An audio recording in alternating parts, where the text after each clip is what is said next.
क्रांतिसूर्य महात्मा फुले त्यांच्या सहचारिणी क्रांतिज्योती सावित्रीबाई फुले, राजमाता जिजाऊ, छत्रपती शिवाजी महाराज, राष्ट्रमाता फातिमा शेख, भारतीय संविधानाचे निर्माते विश्वरत्न परमपूज्य डॉक्टर बाबासाहेब आंबेडकर, माता रमाई, माता भीमाई, अवघ्या विश्वाला शांतीचा संदेश देणारे तथागत बुद्ध आणि समस्त मानव जातीच्या कल्याणासाठी झटणाऱ्या समस्त महामानवांच्या विचार, कृती आणि कार्याला माझा त्रिवार वंदन. आजच्या या अतिशय सुंदर आणि देखण्या अशा कार्यक्रमाचे अध्यक्ष सन्माननीय शांताताई मेश्राम, या विचारमंचावर उपस्थित सन्माननीय गणवीरताई, सन्माननीय थुल मॅडम, सन्माननीय गजबे मॅडम आणि या ठिकाणी उपस्थित क्रांतिज्योती सावित्रीबाई फुले महिला जागृती विचारमंचचे सर्व सदस्य आणि ज्यांचे मी नाव घेऊ शकले नाही ते सर्व उपस्थितांना माझा या ठिकाणी मैत्रीपूर्ण जय भीम करते. जय भीम. थँक्यू. असं म्हणतात, माणसे मरतात परंतु त्याचे विचार मरत नाही. माणसे मरतात परंतु त्यांचे विचार मरत नाही आणि त्यांचे विचार मरतात जर त्या विचारांचे प्रचारक आणि प्रसारक नसतील तर. मला या ठिकाणी त्यांचे विचारांचे प्रचारक आणि प्रसारक होण्याची या ठिकाणी संधी उपलब्ध करून दिली आणि तुम्ही पण अतिशय पुण्याचं काम या ठिकाणी करत आहात. या विचार मंचाचे तुम्हाला खूप खूप शुभेच्छा देते. पुढच्या कार्यक्रमासाठी तुमचं खूप खूप अभिनंदन करते आणि तुम्हा सर्वांचे या ठिकाणी हार्दिक हार्दिक स्वागत करते. मी या ठिकाणी तुम्हाला 4 गोष्टी सांगणार आहे आणि त्या 4 गोष्टी तुम्हाला ऐकायच्या आहे म्हणजे आहे. मी टीचर आहे. आता माझ्या समोरचे बसलेले सगळे विद्यार्थी आहेत आणि एकाच विचारधारेचे आहेत असं समजून मी या ठिकाणी बोलणार. ओके? हा. तर पहिली गोष्ट आहे संस्कार. संस्कार मानवाच्या कल्याणासाठी, त्याच्या व्यक्तिमत्वाच्या विकासासाठी, त्याच्या प्रगतीसाठी कसे प्रभावी ठरतात आणि ते महत्वाचं काम आहे तुमचं माझं.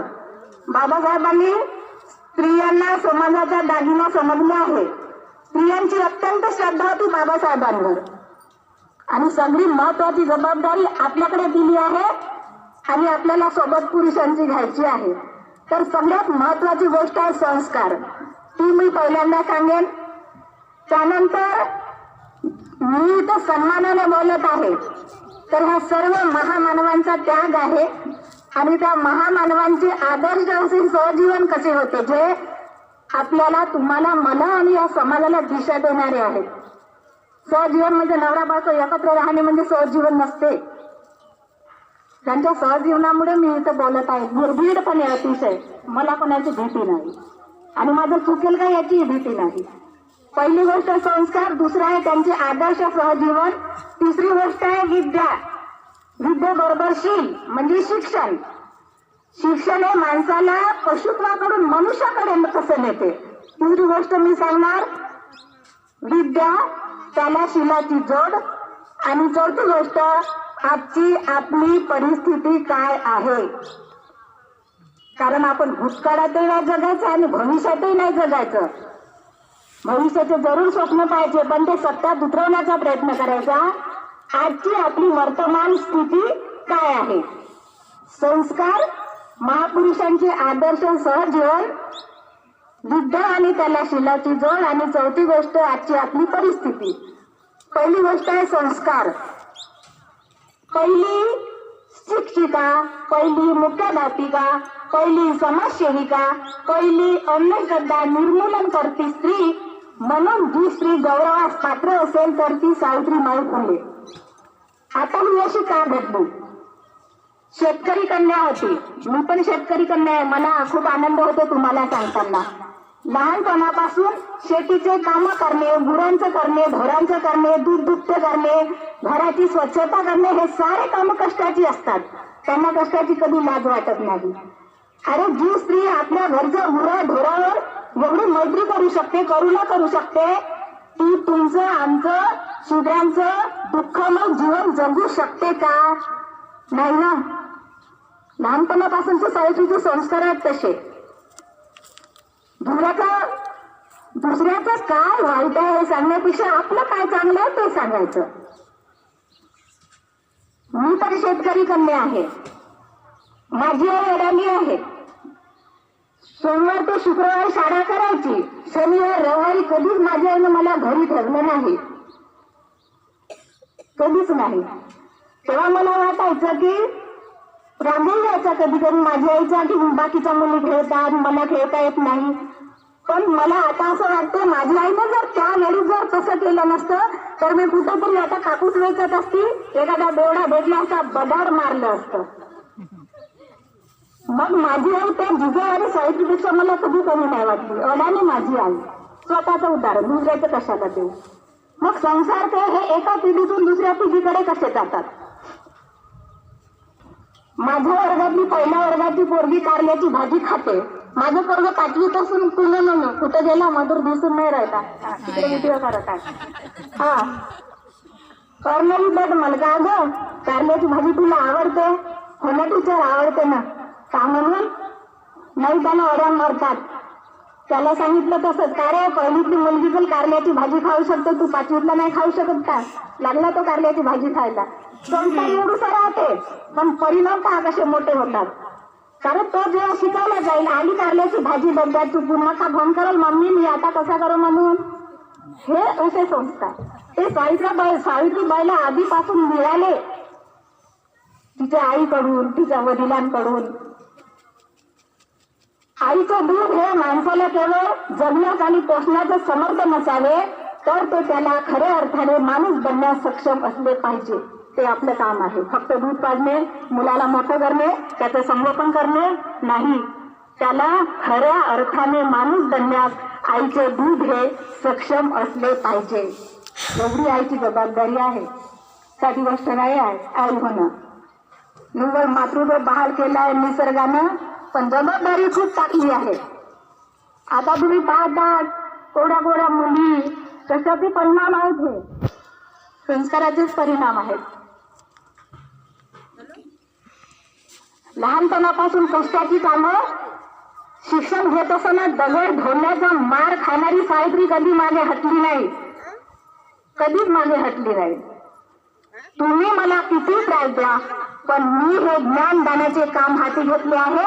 कोणत्याही परिस्थितीत मी मागे हटणार नाही आणि एका भातीला त्यांनी लगावलं. 2004 साली मी एका ट्रॅक्स मध्ये त्रास देणाऱ्या भतीला लावलं.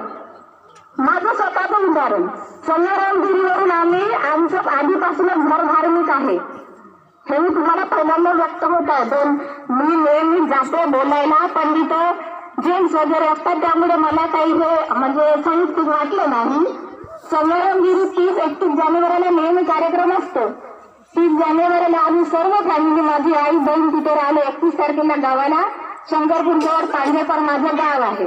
शंकरपूर वरून तो भटीन कोण बसला मला माहित नाही. या ठिकाणी आई, माझी बहीण आणि असा करतो गेली एक काळात 2004 साली. आता 2004 साली माझं लग्न व्हायचं होतं, तेव्हा जर मी तशी होती, आता कशी असतील विचार करू शकता. कशी असतील आता? मानू ना. आपण सांगण्यापेक्षा तुम्ही तिचे गुण स्वतःमध्ये किती उतरवता हे महत्वाचं आहे.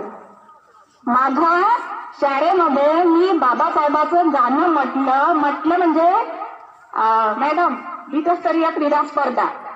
तेव्हा जे याच्यामध्ये ते आता या जगातून गेले, भीम माझ्याचं दिल्लीचं भाषण देऊन, चांदणी ठाकरे नावाची मुलगी, त्या जो म्युझिकवाला होता त्यांनी त्या मुलीला अण्णा विचारलं, तिचा स्वर ऐकून अण्णा कशासाठी विचारलं असेल यात समजते ना. तिला चांदणी ठाकरे म्हटलं होतं ना, तोंडात बोट घातली. ओबीसी समाजाची मुलगी बाबासाहेबाचं गाणं एवढं सुरे लावायचं म्हणते. विरोध झाला मला, मागे नाही हटली. माझ्या मुली होत्या आणि माझ्या शाळेतला एक मॅडम होत्या, मॅडम आपण हेच गाणं म्हणायचं. दुटातून तर सोडा, तालुक्यावर नंबर आला, जिल्ह्याची संधी मिळाली. कोरोनामुळे तिकडे जाऊ शकलो नाही. ज्या एचएमने मला ऑफिसमध्ये टाकलं त्यांनी बक्षीस घेताना मॅडम बक्षीस घ्यायला व्हा याचं आता राहिलं नाही. पण कधी कधी काय होते, निर्णय क्षमता नाही राहत ना माणसामध्ये, तेव्हा चुकीचे निर्णय घेतो आपण, रागावून टाकतो.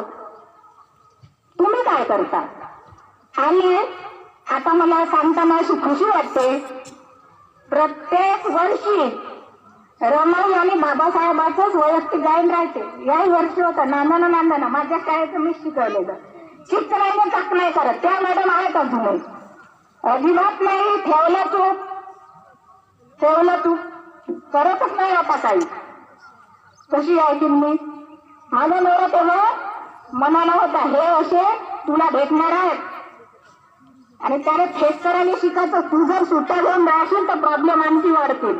म्हणतील का हिला काम करायचा त्रास होत होता, सुट्ट्या घेऊन घरी आहे. अशा लोकांना घाबरायचं नाही. तर हे असले संस्कार, हे संस्कार माणसाला, आता संस्कार कसे एका पिढीकडून दुसऱ्या पिढीकडे जातात तसे, मग ते चांगले असो की वाईट असो. आता जिजाऊचे संस्कार कसे होते, लहानपणापासून चिंताच्या गोष्टी नाही सांगितल्या, एकती गाव सणाचं घर लेण्याचं घर असं झालं, पाण्यात गेलं, वाहत गेलं, आरारारा. पुरुषांच्या गोष्टी सांगितल्या. तेव्हा तर अमावस्येच्या रात्री शिवाजी महाराजांनी लढाई जिंकल्या नाही, बैरंदारी जाऊ नको दूर आहे असं म्हटलं असतं जिजाऊंनी, तर काय झालं असतं, भेटले असते का शिवाजी महाराज? हे जिजाऊचे संस्कार. शाहिस्तेखानाची पुण्याच्या लाल महालात 4 बोटं कापली, तेव्हा हाहाकार मारला, आला शिवाजी, पडा, धावा, इकडे पडा, तिकडे पडा. शाहिस्तेखानाची बहीण दिसत नव्हती, सगळे शोधत होते, कुठे गेली. खुद्द शाहिस्तेखान काय म्हणतो, अगर वो शिवाजी के पास है तो वो उसे कुछ नहीं करेगा. अरे शत्रूलाही चारुत्र्य रेडा भरोसा कोणामुळे, जिजाऊमुळे.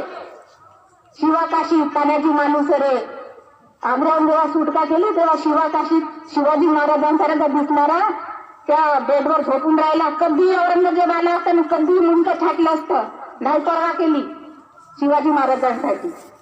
हे निव्वळ, हे सारं मला सांगायचं म्हणजे संस्कार, व्यक्तीचा जडणघडणी संस्कार कसे महत्वाचे असतात, हे सगळं त्यांनी आईनं दिलेल्या संस्काराचे फळ आपण आज चाकत आहोत आणि इथं बोलत आहोत. हे संस्कार आपणही आपल्या मुलांवर करायचे आहेत. दुसरी गोष्ट, महापुरुषांचे आदर्श असे सहजीवन. सावित्रीबाई आणि ज्योतिरावांचं असामान्य असं सहजीवन आहे. असामान्य, त्याला इतिहासात तोड नाही. वैयक्तिक जीवन जगलेच नाही, संपूर्णतः सार्वजनिक जीवन. आपल्या संसारामध्ये काय असते, मुले, बाळे, पोसणे, आर्थिक समस्या, सुख दुःख, नातेवाईक, असं तसं 12 भानगडी.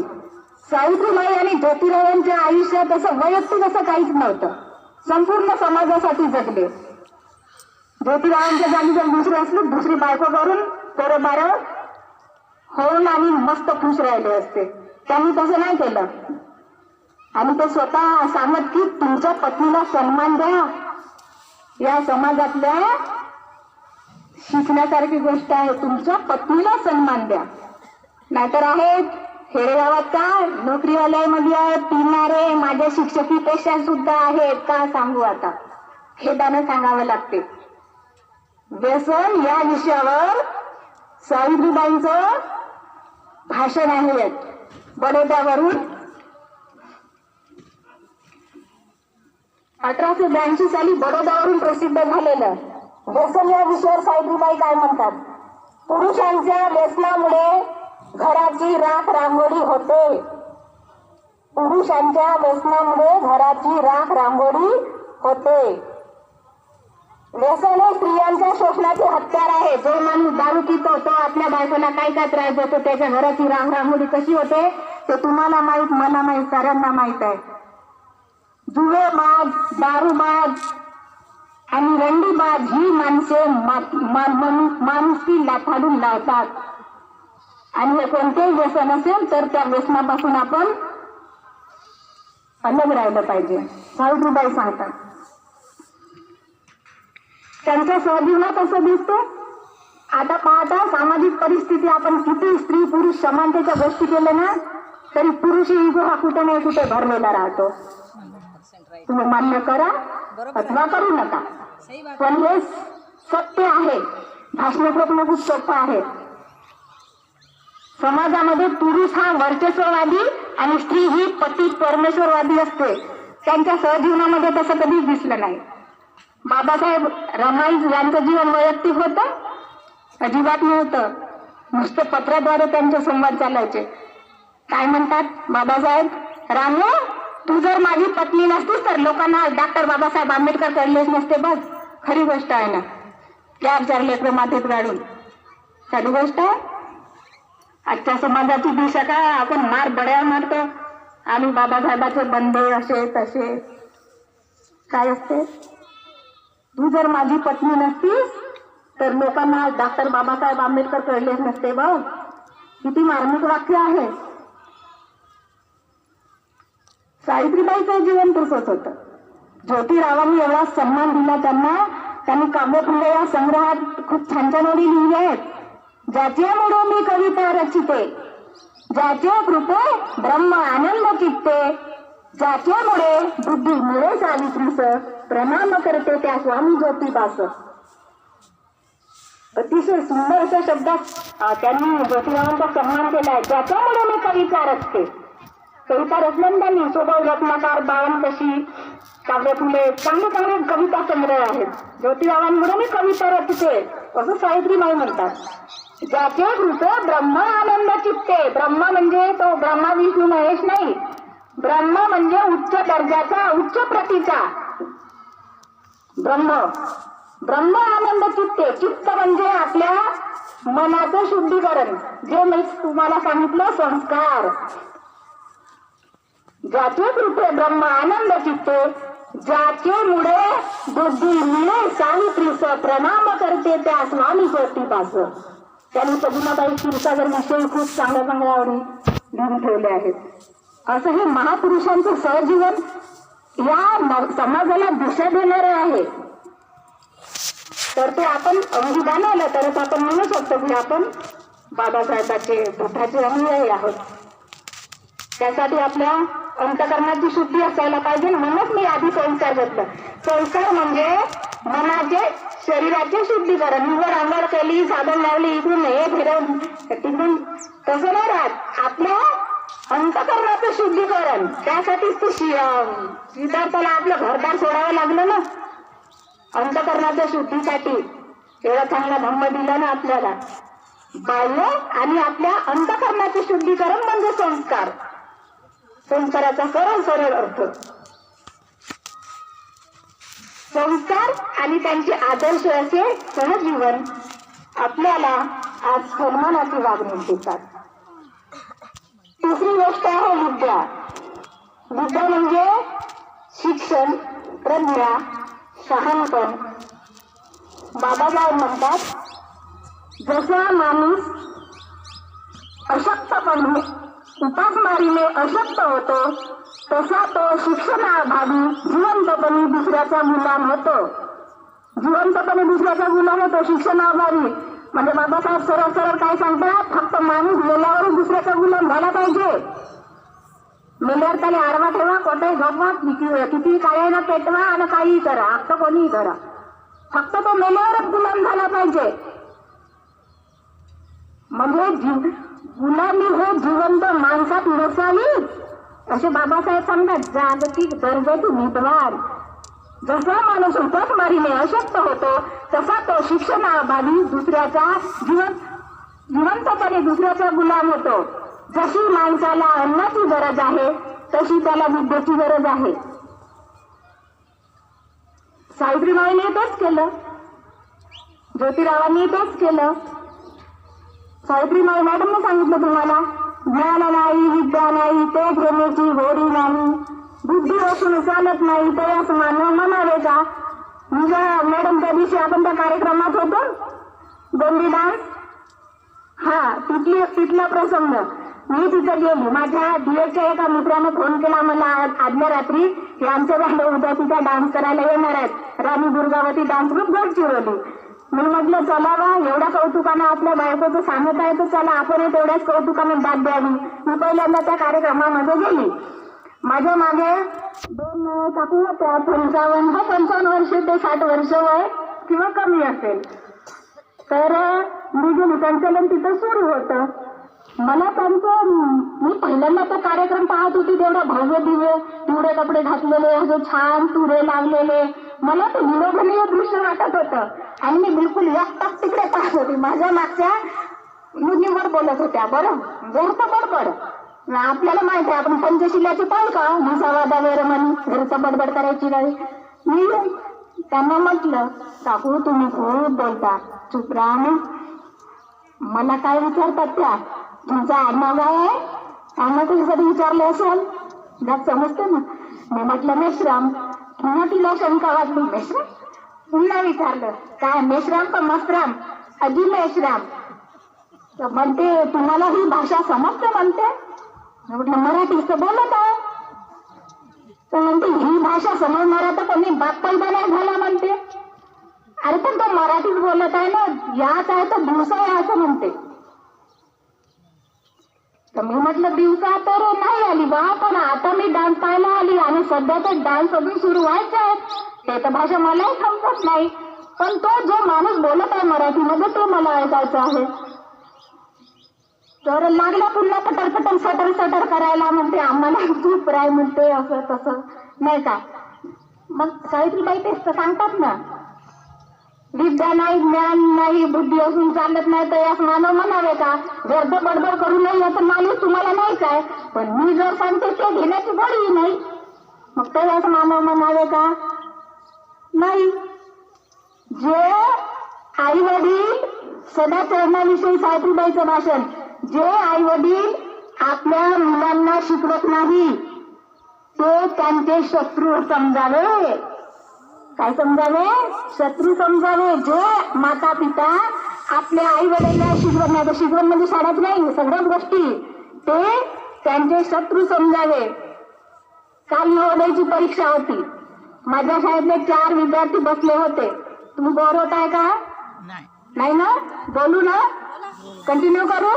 हा, 4 विद्यार्थी बसले होते. चार मला पहिल्यांदा या ठिकाणी शेवटी बोलायची संधी मिळाली, त्याच्यामुळे तुम्हाला त्रास होईलच. शेवटी माफी मागून टाकील वाटल्यास, पण मला जे बोलायचं आहे ते पूर्ण केल्याशिवाय थांबणार नाही. 4 विद्यार्थी बसले होते. 4 पैकी 3 आले. काल माझा पोरगा होता तिथे नवोदय परीक्षेमध्ये. मॅडमचा मला 13 तारखेला फोन आला, जाऊ की नको, कारण तिकडे राऊत सरांचा मेसेज होता की 4 दिवस मुलांना द्या. मी म्हटलं मी सावित्रीची लेक आहे, मी जर त्या कार्यक्रमात गेली नाही, मी टीचर आहे, समाज माझ्याकडे एका आशेने बघतो आणि मी जर स्वतःचा स्वार्थ पाहिला तर कसं होईल. म्हटलं कशी तरी तयारी करेल, 10 वाजता झोपते तर 12 वाजता झोपील. ठरवलं. तिथं 3च पोरं दिसले मला. का रे चौथी कुठं गेली, गावला गेली म्हणे. आणि वर्षभर तुमच्या पोरांसाठी एवढे कष्ट केले आणि पैशाच्या दिवशी ती गैरहजर, मग ते असं म्हणावे का. मग ते माता पिता त्यांचे शत्रूच आहेत ना. आणि खेडेगावातले लोक सगळे मास्तरी येते कधी एकाच गोष्टीवर लक्ष, तो 10 वाजता येते का 5 वाजता जाते का, तो दिवसभर का करते याच्याकडे लक्षच नाही. आणि सगळ्यात शेवटी जेव्हा परीक्षेची वेळ येतो तेव्हा मुलांना तिकडे गायब. एवढं दुर्दैव आहे. तेव्हा वाटलं सावित्रीबाई बरं झालं तू जिवंत नाहीतर फार दुःख झालं असतं तुला. बरं झालं तू चालली गेली तिकडे. हे असे माता पिता आहेत, मग का म्हणायचं, ते असं मानव म्हणावे का. पशुच आहेत ना ते, शत्रू नाही तर काय आहेत, आहे की नाही. आणि बरं रम्य आहेत, असे चांगले शिकलेले आहेत, निदान 12वीच्या वरचे आहेत किंवा 10वी 12वी नक्कीच आहेत. आणि 5व्या वर्गातच तिची नवोदय सन्माननीय राऊत मॅडम आहेत. मला ते आधुनिक काळातल्या ज्योतिबा आणि सावित्रीच वाटतात. कोणी स्वतःचं घर एवढं उपलब्ध नाही करून देत. आपलं टाईल्स लावलेलं चकाचक झालेलं घर खराब होते, आहे की नाही. 24 तास माझा पोरगा त्याच्या घरी 8 दिवस राहिला. मी शाळेमध्ये मलाही काय नाही, माझा पोरगा जाते, शिकते, येते बिनधास्त. एक फोन सुद्धा मॅडमला केला नाही. मला माहित होतं तिथं आहे माझा पोरगा सुरक्षित आहे. कधीच नाही, शांतपणे माझ्या पहिली दुसरीच्या पोरांना शिकवत राहते. नेहमीसाठी पहिला दुसरा वर्ग शिकवते, दुसरा त्याच्या पलीकडचे वर्ग घेतच नाही. आग्रहानं विनंती करते, कारण मला ते बेसिक शिकवायला फार आवडते आणि त्या लहान मुलांसोबत मला दिवसभर रमायला आवडते. गोंडस मुलांसोबत असता शेमडे मला काही नाही वाटत. त्यांनी बेस शिकवायला मला आवडते. तर त्याच मानव म्हणावे का, काय सांगावं आता समाजाला. गेल्यानंतर बोलावून सांगतच त्यांना, अरे ज्या शिक्षकांनी तुमच्या पोरांवर मेहनत केली त्यालाच तुम्ही ठेवलं तिथं आणि परीक्षेला झाले नाही. आता शिक्षणाबरोबर शील पण महत्वाचे आहे. बाबासाहेब काय म्हणतात शिलाविषयी, एखादा उच्च विद्या विभूषित माणसामध्ये जर शील नसेल तर तो हिंस्र पशुसारखा क्रूर आणि भीतीप्रत समजावा. हिंस्र पशु म्हणजे कोण? वाघ, लांडगे जे आपल्या काळात येतात. म्हणजे जसं आपण वाघाला घाबरतो तसं त्या माणसाला घाबरलं पाहिजे ज्याच्यामध्ये शिक्षण आहे पण शील नाही. जेवढं संविधान कशाच्या भरोश्यावर लिहिलं. बाबासाहेब म्हणतात विद्याशील आणि स्वाभिमान हे माझे उपास्य दैवत आहेत. मी गरिबीत जरी जगलो तरी कोणाकडे हात पसरला नाही. मला लोक का घाबरतात? कारण मी चारित्र्यवान आहे. शिक्षणाबरोबर शील एवढं महत्वाचं आहे. चिमूरची गोष्ट, देवा जनरलच्या संचालिका, नोव्हेंबर महिन्यातली गोष्ट. काय झालं? अरे पोलीस असलेला माणूस इकडे हाय बाई काहीतरी शिकलेले असेल. एवढं आपलं जीवन स्वस्त आहे का? आपल्या आई वडिलांनी एवढं शिकवा, आपलं स्वतःच स्टेटस तयार करा आणि कोणीतरी एक दिवस आपल्या आयुष्याचा अंत करून जा, एवढं स्वस्त आहोत आपण? काय शिकलो आई वडिलांकडून? कायची शाळा शिकलो? आणि एक पोलीस असलेला माणूस अरे सगळ्यांना जीवन जगण्याचा अधिकार आहे, कोणाला मारणे एक पाप नाही आहे. बाबासाहेब त्यासाठीच म्हणतात तुम्ही वाघासारखे बना, म्हणजे तुमच्या वाट्याला कोणी जाणार नाही. किरण मोदीला कोणी घाबरेल का? सांगा ना. नाही घाबरत. आता काय त्यासाठी पोलीसच बनलं पाहिजे असं थोडी आहे?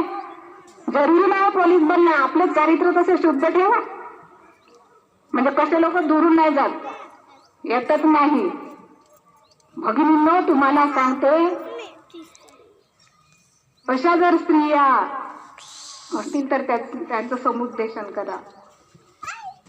एवढं काही मानवी जीवन एवढं सुंदर आहे, कोणाच्याही हाताने आपला जीव जावा. मग शिक्षण घेऊन काय उपयोग? आपला शत्रू कोण हेच आपल्याला कळत नसेल तर. संविधानामध्ये आर्टिकल 15 सांगते की धर्म, वंश, लिंग, जन्मस्थळ या बाबतीत कुठल्याही नागरिकामध्ये भेदभाव करता येणार नाही. एवढं सुरक्षित कवच दिलंय संविधानाने. आणि स्त्रियांसाठीचे अधिकार आहेत जे की मनुस्मृतीने नाकारले. न स्त्री स्वातंत्र्य अर्हति. शूद्र स्त्री आणि निरीश्वरवादीने यांचा शिरच्छेद केला तरी तो क्षुल्लक गुन्हा आहे. ते मनुस्मृती आहे. मनुस्मृतीच आहे की नाही? अरे एका लेकराची आई, ज्या घरची स्त्री अशी अचानकपणे निघून जाते त्या घरची काय कंडिशन असेल? संविधानाने एवढं कवच दिलं आहे आपल्याला. तीच कंडिशन आहे ना. आता तुम्ही पहा ना,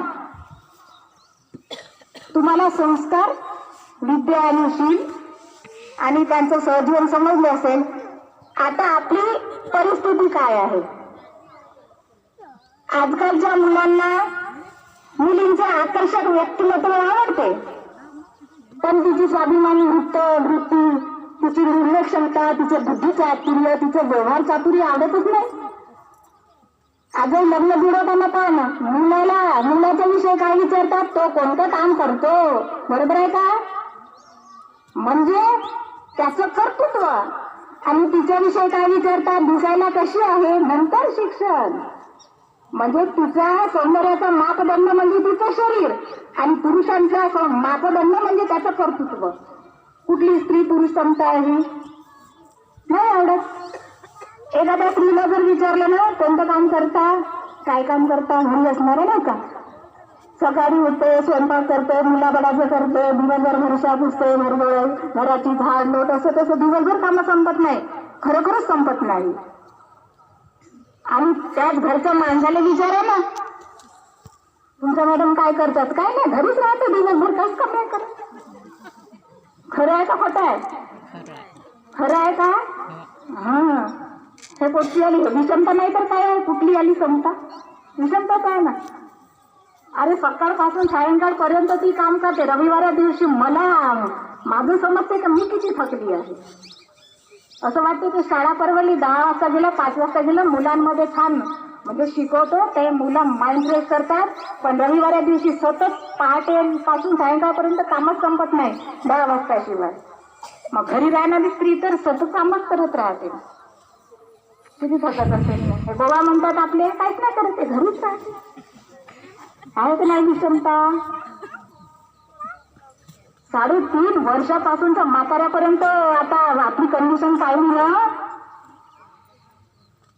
किती बेकार वाटते.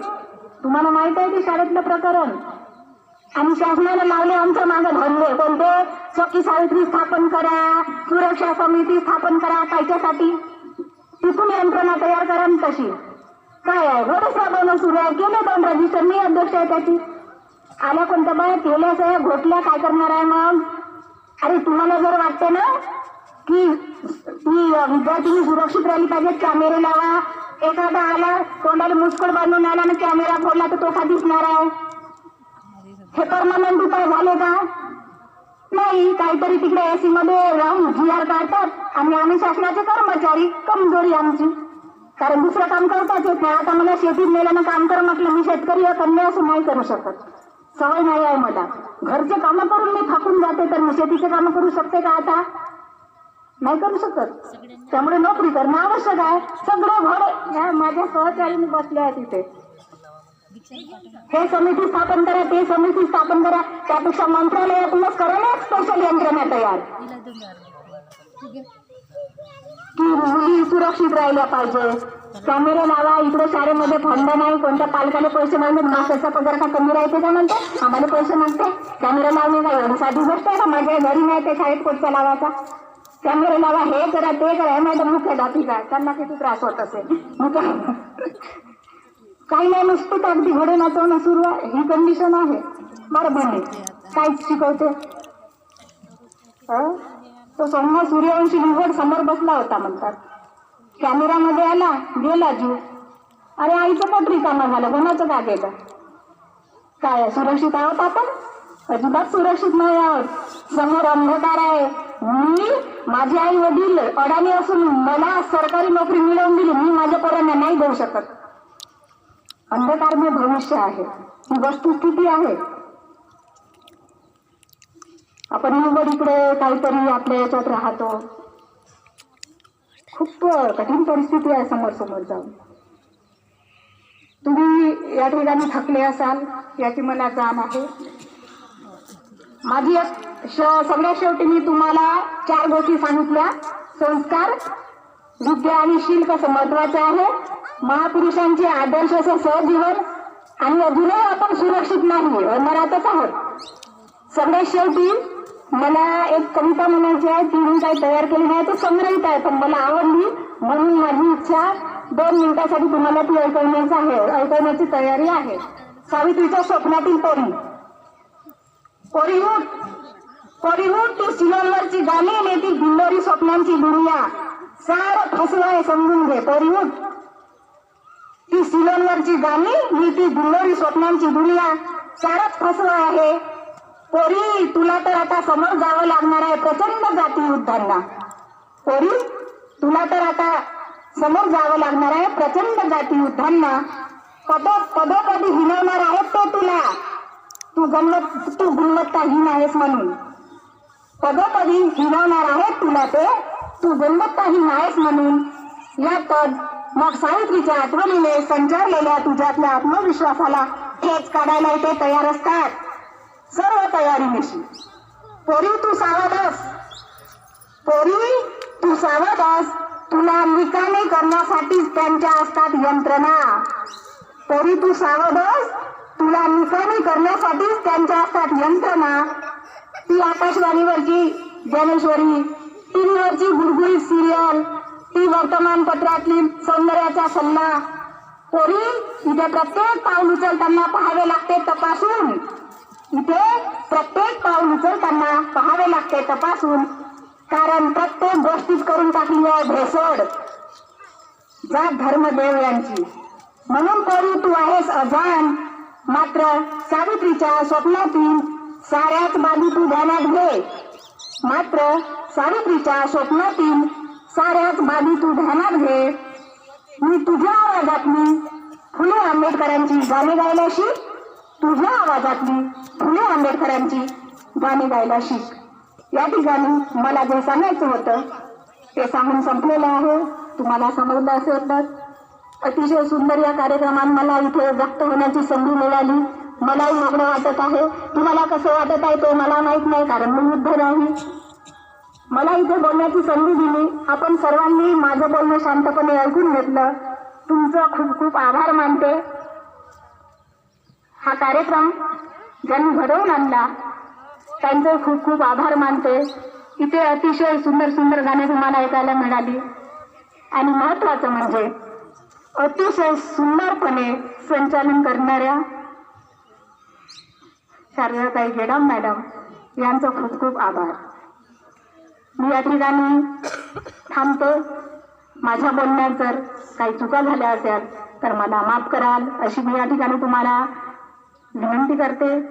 सर्वांना माझा मैत्रीपूर्ण जय भीम. जय भीम.